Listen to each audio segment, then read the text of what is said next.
Peace and blessings, y'all. I had to do because I wanted not to get so angry, but I am mad about the situation and how these state employees, state officials with the Georgia State Workman Comp Board are a bunch of criminals, unindicted felons. So let me first start off, people, and say, when you get injured at work, I want y'all to, let me get all this stuff out, be very familiar and careful with the medical questionnaire page. Got my personal information on this, so medical questionnaire, especially drivers, safety sensitive function jobs. But if you inbox me, I'll show you how to sign any document and legally stand up in any court or anywhere. The null and void. So if you inbox me, I'll send it to you. What you can sign these medical questionnaires as.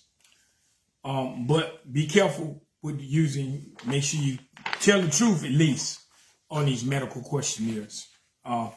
But if you tell the truth and you done had workman comp claims before, I'm sure they're not going to hire you anyway. Pretty sure. But my accident, my attorney, ICWGROUP,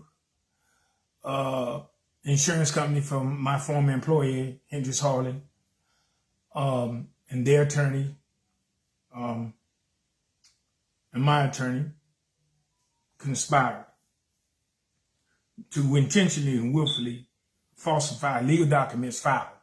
And I got proof of it because I got the document right here. But anyway, let's get to it. First of all, when you get in a workman comp claim, if you get hurt at your job, workman comp claim, at no fault or at your fault, either way, your workman comp claim, you make an official statement with your employer, a detailed official statement, readable, detailed statement. So a few days later, when workman comp call you, they're going to ask you to make a recorded statement. They're going to do it 3 times, 3 times. They try to do this to make you lie. So what you do is make sure you get a copy of the statement that you make with your employer. Make it detailed as possible, readable, legible, and readable. So once the workman comp people call you, you tell them, they're going to ask you to make a recorded statement. You tell them, no, I've made my only statement.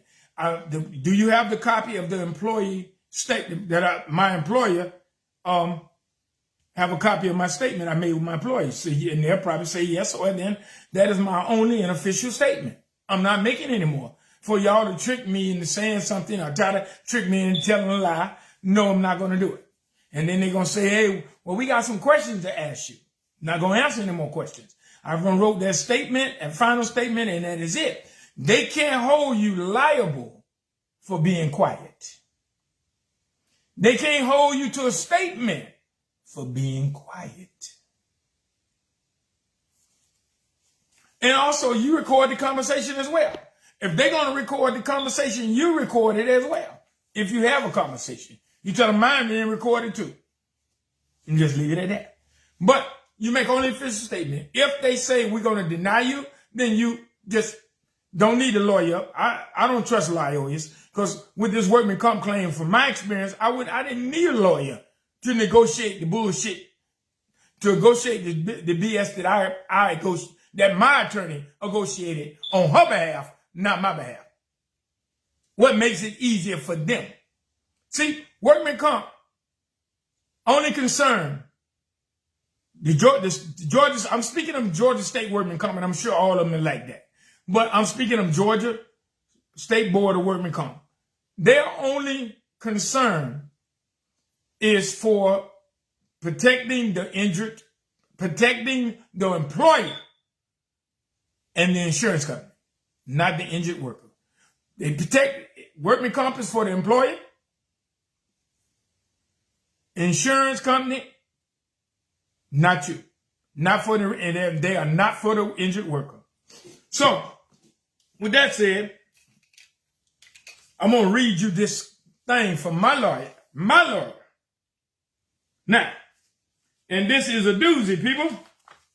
I guess you say it's a doozy, but this, I want you to listen to my lawyer and then we'll get in detail. This is a strong letter, powerful letter my lawyer sent to their lawyer. I'm going to read you some of it, not all of it. It says, Dear Phil, as we discussed, Mr. Worthy is interested in exploring settlement of his claim. We are set for mediation with 𝑰𝒏𝒋𝒖𝒓𝒆𝒅 for August 28th. If we do not settle, we are, of course, ready to proceed with a hearing. She's ready to proceed with a hearing. It said briefly, by way of background, Mr. Worthy was injured in a work-related motor vehicle accident on May 16, 2025, when his tire exploded, causing the dump truck to flip over, injuring multiple body parts. He was taken by ambulance in the emergency room. Currently, he is having most troubles with his knee, with his right knee and hand, as well as a physiological issue from the accident. Meaning, I kept reliving it, and every now and then I'm reliving this accident that could have actually took my life. And the employer, Hendrix Hauling, don't care about that. The insurance company don't care. Your lawyer don't care. Their lawyer don't care. My lawyer don't care. They only care about money. So now I'm going to skip this letter. I want to get to the good part. This is why I'm taking it behind the court. Believe that. And hopefully get them locked up. It says, finally, we need to consider the cost of future medical treatment. This is difficult to estimate given that Mr. Worthy has never received any orthopedic treatment thus far. I would allocate at least $40,000 for future medical, including psycho. I haven't dreamed so. I didn't want to say that, but I was reliving the accident in my dreams. So based on the above, I am authorizing to extend a demand for $95,000 plus payment of outstanding medical bills. I look forward to hearing you. Now, that never happened. So when we get on the hearing, let me go back to it. We get on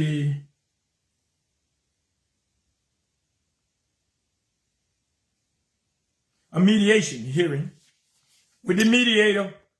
The mediator go back, and she in the room, me and her in the room, their attorney and the mediator in the room, and they're going back and forth. So I happen to mention the things that's going on with workman comp. This settlement was based on lies and not facts. Basically, the way they had it worded, and I'll read that to y'all in a minute. I mentioned that this is the things that I think the NAACP need to get involved in. And my attorney said, why? What the NAACP got this? This is not a race thing. And I said, nobody said it was a race thing. That let me know right there where her mind was at. Nobody, all I said NAACP, I ain't said nothing else. And then she mentioned, oh, it's not a race thing, a race issue. I said, I didn't never say it was. I just mentioned NAACP name. So, with that said, this involved Hendrix Hauling, my former employer. This is involved ICWGROUP Insurance, which is the insurance company for Hendrix Hauling. Their attorney, Mr. Phillip Sibley, and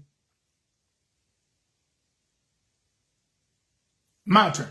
Well, anyway, make a long story, get it cut through the chase. So the hearing didn't really result in nothing. It's not, I'm just doing bits and pieces of it. So long story short, we did eventually come up with a settlement agreement, a stipulation. And I'm going to read this to you.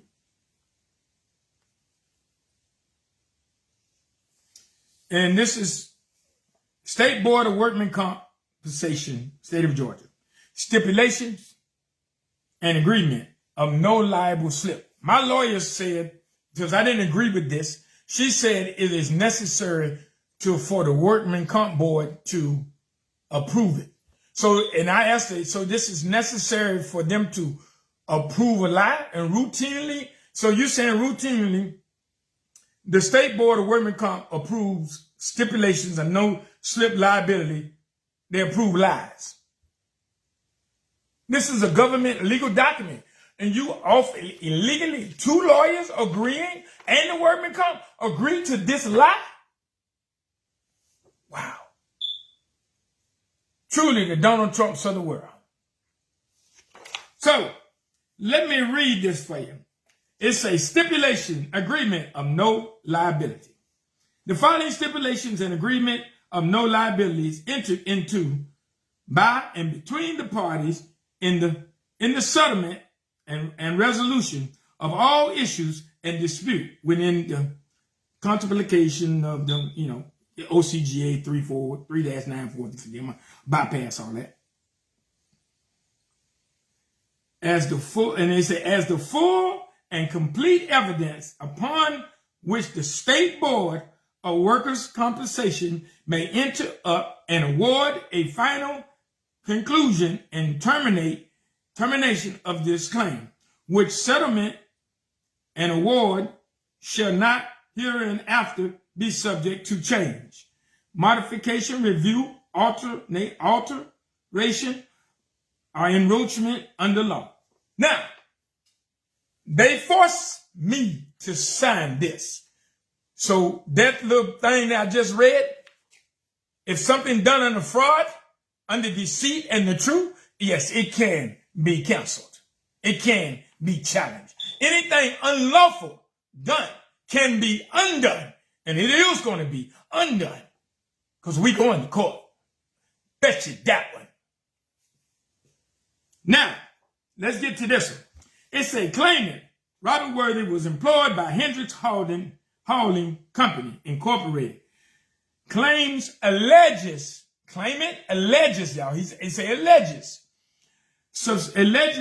Alleges sustained injuries to his right knee and right hand, risk arising out of the course of his employment with employer on May 16, 2025. Alleged now.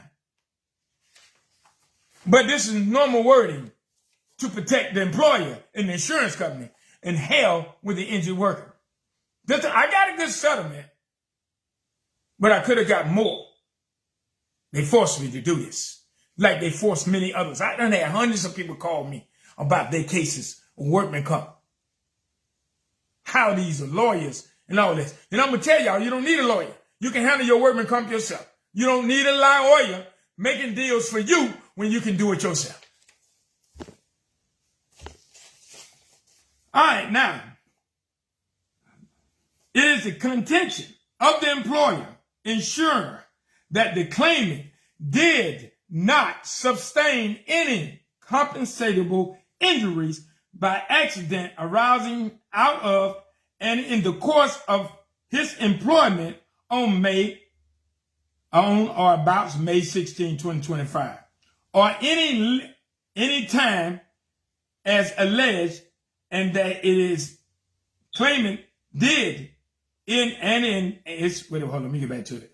I got too many words here. Okay, so, and at the time of alleged, and that if the claimant did sustain any injuries, such injuries are not the result of his employment with Hendrix Hauling Incorporated, but are rather pre-existing conditions and as a result of non-job related activities from which the employer insurers are not responsible. And this is the stuff that they made me sign. So, in order to get my money, they put the bullet to the head syndrome, the gun in the bullet to the head. Okay, you either accept this agreement, or you ain't gonna get nothing, or we gonna pull this strike out. Come on, people. So, I asked my lawyer, it is routine that a state board of workman comp for Georgia, routinely with lawyers on both sides of the insurance company, stipulated non-slip agreement that based on lies that the actual accident did not happen. Y'all make me make sense of that. How many workers, and I'm going to get all this evidence. I'm going to go in open records. I'm going to find out all this. How many workers have y'all did this to force them to sign and agree to a lie? Now, I tried to sign UCC 1-308. Of course, you can use UCC 1-308 on anything you sign. A rent agreement, lease agreement, and it nulls and void that. It protects your rights. It reserves all your rights. My lawyer said they're not going to accept that. They don't recognize UCC 1-308. And I signed it that anyway. So the workman comp lady, director of settlement, I believe, I can't mention her name. I don't have a name right here, but I do have it with me in the paperwork. She wrote my lawyer a letter, an email, telling you that Mr. Worthy has to sign his legal name. And he cannot use marks that's not in his legal name. So I recently sent her a letter with everybody else involved, explaining them the law says legal signature can be a mark. That means I can sign my name with an X. I can sign my name with a check mark. I can sign my name with a thumbprint. You don't have the authority. Your arms don't reach that high to make me sign my name the way you want it to. And this is why I keep telling y'all, we running out here, running behind these bootlicking pastors that's selling you dreams and lies that's not even written in the Bible. But we still follow them instead of following the truth. If you ain't about seeking truth and justice, then you are busting your head up against the wall. We live by our human nature. And I'm going to tell you why you live by your human nature, because first of all, I said this and I said this before. We celebrate the birthday of the dead. Martin Luther King is dead. He is gone.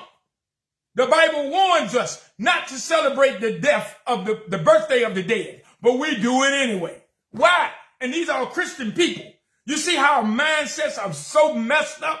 We worry about the things that we manipulate and use our mindset instead of using the truth. But anyway, we ain't on that subject yet. But anyway, the lawyer,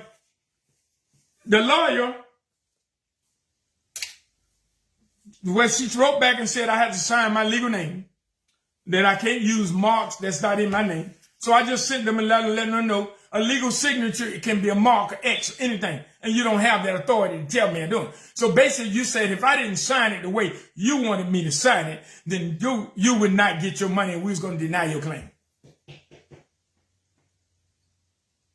Make that make sense.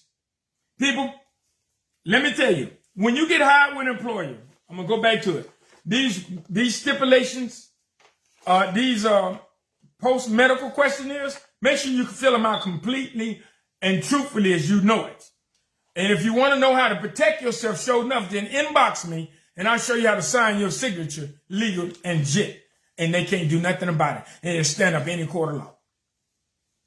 Now, you should always talk to a lawyer. This ain't giving you legal advice. This is just my own personal experience. That workman comp is full of it, the BS. They are not for you. They are not for the injured worker. They are for the insurance company, the insurance company, and the employer. That is what workman comp is for. Workman comp only concentrates on two things. That is getting you back pay and medical. Getting you. That's it. They don't care about injury. They don't care about your mental stability. They don't care about your physical. They don't care about none of that. They don't care if you don't heal or not. And the attorneys definitely don't care. Your attorney or their attorney don't care. They only care about lining their pockets with money. So we go into court. Now, one day, and then when we was in this letter I just read, let me go back to it. When we was getting ready for the mediation, of course, what my lawyer said that, hold on. She said that we are prepared to go to court. And I'm going to read this to you again.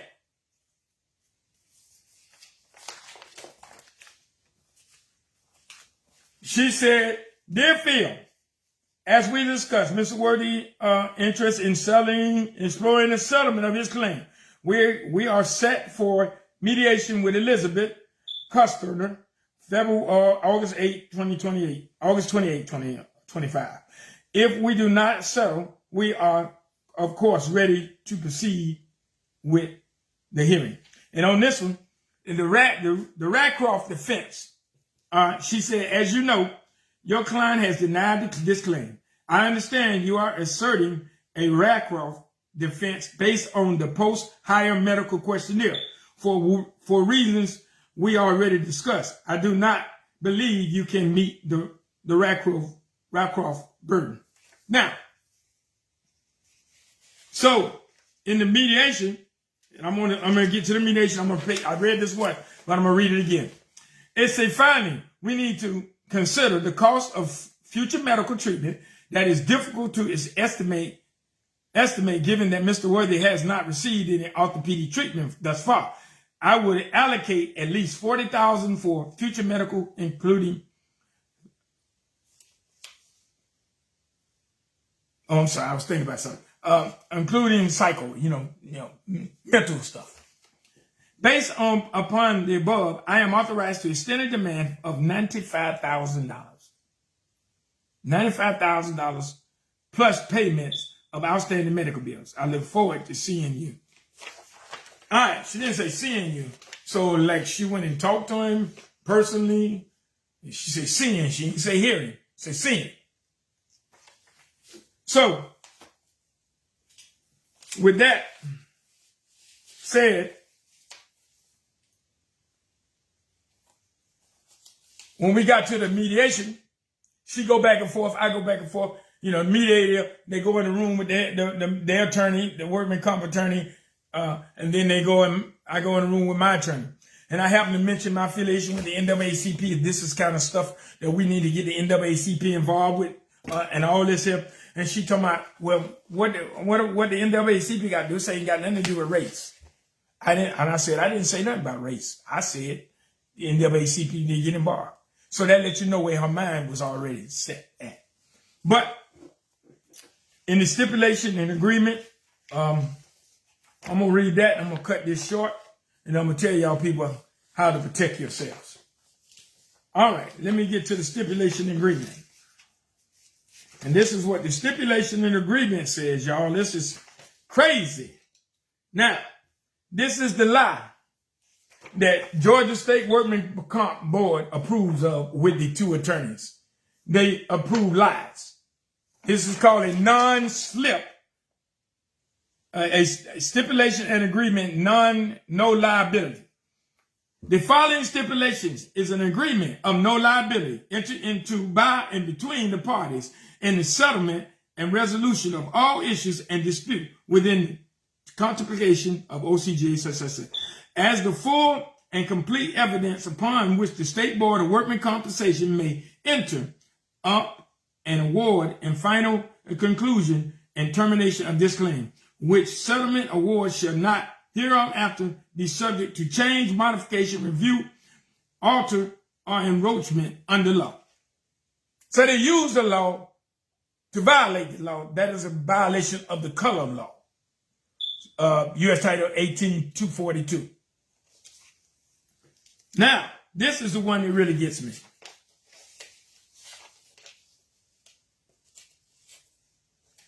It is the contingents of the employer insurer that the claimant did not sustain any compensatable injury by accident arising out of out of and in the course of his employment on or about May 16, 2025, or at any time as alleged, y'all, they say alleged now, and that it is the claimant, and that if the claimant did sustain an injury, such injury are not the result of his employment with Hendrix Hauling Company, Incorporated. Really? We got a video to say different. But rather a pre-existing condition that resulted in a non-job related inactivity for which the employer insurers are not responsible. So I'm driving their truck, hauling their load, taking it to their destination, but it didn't happen. The camera that flipped it. And my lawyer, their lawyer, all agreed with this, with the Workman Comp Board. If that ain't conspiracy, if that ain't fraud, I mean, you defrauded a legal document, and it's routine that the state government allows this kind of stuff along with these lawyers, and we supposed to be okay with that. Nah, I'm not. I wrestle alligators with slam dunk whales, handcuff lightning, and throw thunder in jail. I'm not the one. We're going to fight this. So, people, now, to make a long story short, y'all follow my Workman Comp page for updates. I'm going to start posting other people's stuff about there were issues with Workman Comp. I'm going to make this short as possible. But listen, if you want to protect yourself, listen, if you get in a Workman Comp injury accident, then you make one official statement to your employer and to your a detailed, readable, legible statement to your employer. Get a copy of that, and then take that.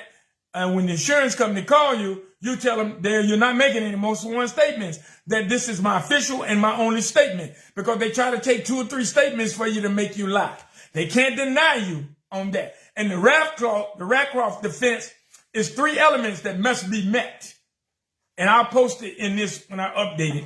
But it's because I got another conference call to get on. I got to get off. But the Racroft defense is what they're using against you. But they must meet all 3 elements, not just 1, not 2, but all 3. Peace, y'all. Stay strong. Y'all share this. And if you need some answers and questions you want to ask, you always should consult these lawyers, or they ain't gonna do nothing but lie to you. But that's cool. Peace. Inbox me if you need specific information. Peace.